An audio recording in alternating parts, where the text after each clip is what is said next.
Nous sortons de l'usine Kerlide avec Guillaume. Nous avons rencontré les responsables syndicaux de cette entreprise. Alors il faut savoir que Kerlide, c'est la dernière entreprise en France qui fabrique des poches à perfusion et notamment des poches à perfusion de paracétamol.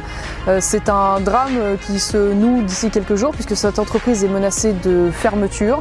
C'est près de 550 familles qui sont menacées de chômage, donc c'est à la fois un drame évidemment individuel, personnel, mais c'est aussi, j'ai envie de dire, un véritable scandale politique, parce qu'à l'heure où notre gouvernement parle sans cesse de réindustrialisation, de souveraineté sanitaire, d'indépendance, après évidemment toutes les pénuries que nous avons connues après le Covid, il est absolument incompréhensible que l'État laisse une entreprise aussi stratégique qui fournit nos hôpitaux publics fermés tout simplement et avec laisser disparaître un véritable savoir-faire, une technicité absolument impressionnante, d'autant plus que cette entreprise a un véritable potentiel. Par le passé, elle produisait également des poches à perfusion d'antibiotiques. Or, on sait aujourd'hui que c'est également un enjeu stratégique puisque chacun a pu constater ces dernières semaines les pénuries auxquelles nous sommes confrontés, notamment sur le Doliprane et les antibiotiques.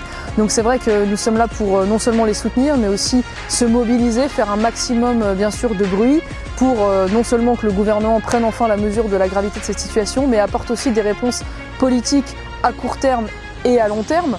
À court terme, bien sûr, pour cette entreprise, les accompagner, les aider à trouver des repreneurs et pourquoi pas d'ailleurs une nationalisation temporaire si cela se justifie, mais surtout leur apporter des solutions sur le plan du marché.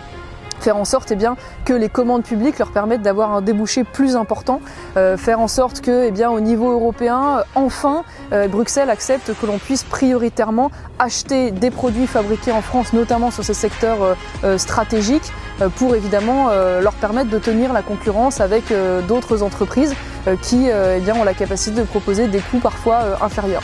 Donc c'est tous ces messages que nous sommes venus porter et en espérant bien sûr que cette entreprise ne disparaisse pas. On a effectué pendant près de 2 heures une visite d'abord passionnante avec un accueil très chaleureux des différentes organisations syndicales, la CGT, la CFTC, la CFDT. On a pu rencontrer un certain nombre de salariés qui sont passionnés par leur métier. Ce qui nous a particulièrement marqué avec Marion pendant ces 2 heures, c'est d'abord l'attitude, l'élégance, la bienveillance et même l'exemplarité des 550 salariés et des organisations syndicales. Franchement, il était facile pour eux, au nom de la mobilisation, qui est assez juste, de bloquer l'usine et l'entreprise. Mais ils nous ont tous dit, on fait un travail merveilleux au service de la santé des Français. Et même si on est aujourd'hui sous la menace de disparaître, on refuse de bloquer l'usine et l'entreprise.